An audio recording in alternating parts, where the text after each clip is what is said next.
બનાસકાંઠા જિલ્લામાં સરહદી વિસ્તારમાંથી પસાર થતી કેનાલોમાં ગાબડા પડવાનો સિલસિલો યથાવત રહેતા ખેડૂતોમાં ભારે રોષ જોવા મળી રહ્યો છે।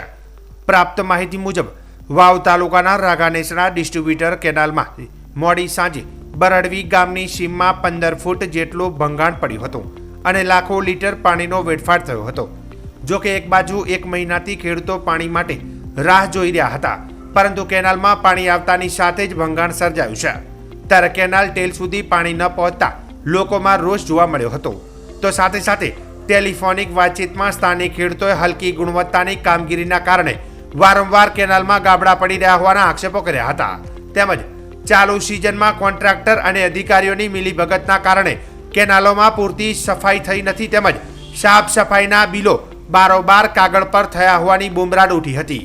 ઉલ્લેખનીય છે કે આ નર્મદા નિગમ કેનાલમાં સાફ સફાઈ કરતી એજન્સી તેમજ અધિકારીઓએ કરેલ કામગીરીની ઉચ્ચ કક્ષાએ તપાસ થાય તે જરૂરી છે તેવી લોક માંગ હાલ સરહદી વિસ્તારના લોકો કરી રહ્યા છે।